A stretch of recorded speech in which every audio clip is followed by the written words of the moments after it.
Your coffee will always be hot. You'll never cool coffee effectively. False labeling. Burning me. Just give up. Never cool coffee effectively. Burning me. I know how to cool the coffee. Let me catch up to speed real quick. So in part 1, I tried to find a solution to one of the most pressing issues in the world. It's trying to cool coffee down to a drinkable temperature as soon as it's been brewed. So the problem was I needed to figure out the fastest way to cool down this coffee. And I thought it would be something to do with convection. So I made this. Blow air into this side, the heat from the coffee would go into this coil and then get blown out. And I'll let you tell me if you think that worked. You're smart, you probably know that didn't work well at all. And that's for 2 reasons. The first reason, convection depends on the surface area, and this straw has almost no surface area because it's so tiny. The solution could be to make a straw with a ton of surface area, but then it's going to be so big you won't have any room for coffee. And the second reason, I'm blowing air into this, and we're cooling down coffee. Coffee, which is almost the same as water, can hold about 4,000 times as much heat as air can. So when you're blowing in this air, you're taking almost no heat with you compared to how much heat is in the water. So I'll give you a second to think about what you think the best way to cool down this coffee quickly would be. And we'll see if it's the same as what I thought.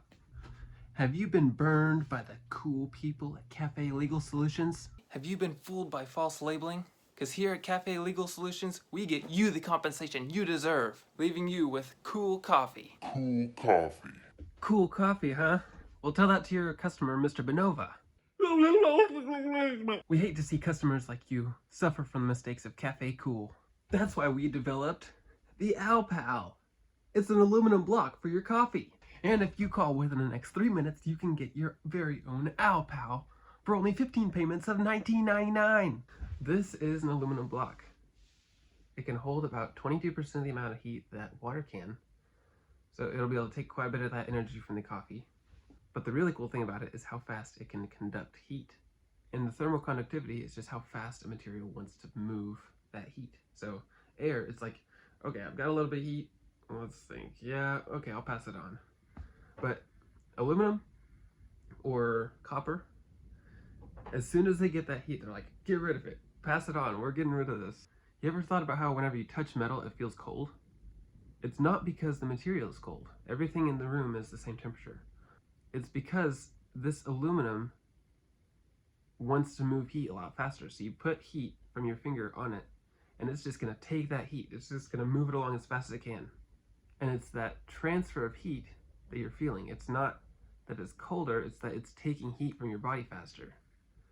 So my finger feels less heat in it because this aluminum is just trying to get rid of it as fast as it can. First things first, I need to get the temperature of the water. Then I could run the control with a normal ceramic cup. After that, I added the AlPal to a cup with more water, and it cools it down even though there's so much water in it. Next was a metal bowl, high thermal conductivity but low capacity because there's not much material. And then a very cold cup. I had it in the freezer for like 10 minutes. And all of these were done at about ×3 speed.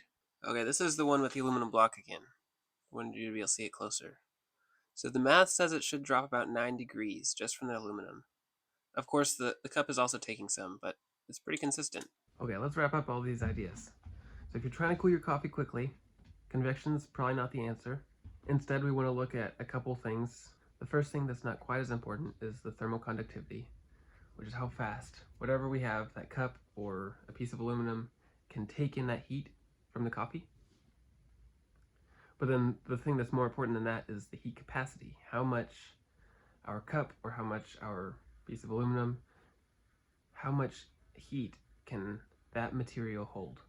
So if you have a coffee cup, there's a super thin wall, not gonna be able to hold much heat. It's still gonna stay like really hot coffee. If you have something like this you can drop in there, it can hold quite a bit of heat, but not a ton. It's kind of all balanced. Have a thick-walled metal cup that you keep in the freezer. It's gonna cool it off super fast. Or if you just use a ton of cream, then you're probably fine. That's gonna take out the heat too. I hope you enjoyed the video. Let me know if you like this type of video or if you have any ideas for better ways of cooling coffee, and I'll catch you in the next one, Home Slice.